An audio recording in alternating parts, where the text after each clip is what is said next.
Hi everyone, and welcome back to Sapphire and Steel, the audio books made by Big Finish years ago, no longer in their catalogue. Well, here we go. This is the final season, season 3, story number 1, Second Sight. Sapphire and Steel turn up at a house. Polly opens the door to them. As they start their investigation, something is very odd about Sapphire and Steel. Sapphire is very brash, upfront, and rude. Steel, also acting odd, is much nicer and down to earth.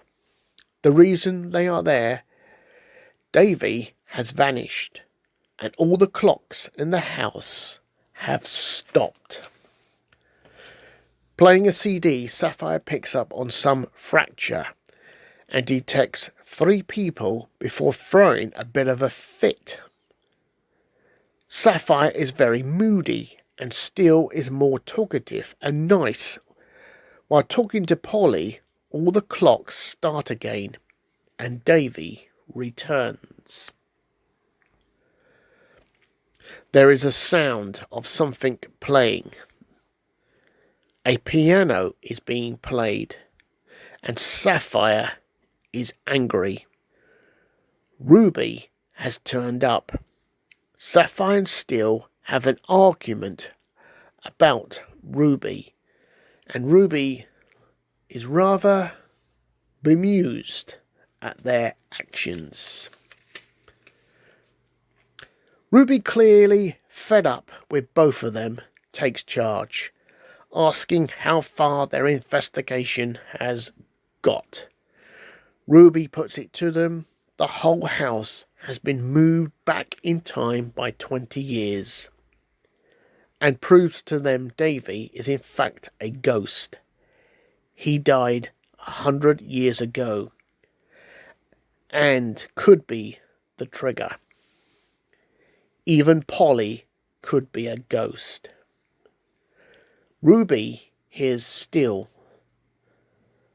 That is the Steel that she is familiar with.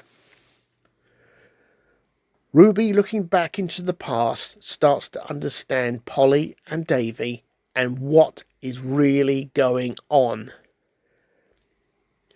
Ruby fails to repair the damage and makes contact with Steel and Sapphire. The Sapphire and Steel that she knows, who are trapped on every CD. Steel tells Ruby it was them who created the time fissure to escape, but the transient beings stopped them. Ruby is told to widen the fissure.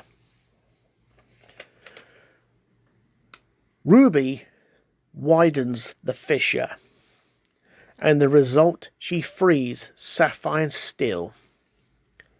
Steel destroys the CDs.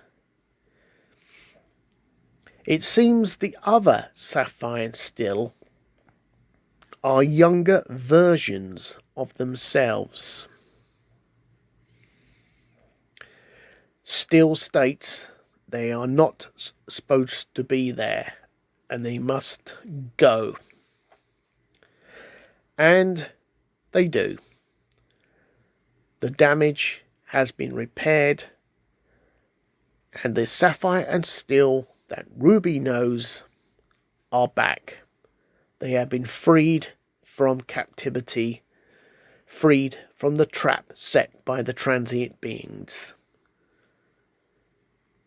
Sapphire and Steel are back. Well, there we go, folks. That's story number 1. And as normal, as I usually say, I do miss out the odd bit here and there. So that's it. That's a wrap. Have a great day. Goodbye.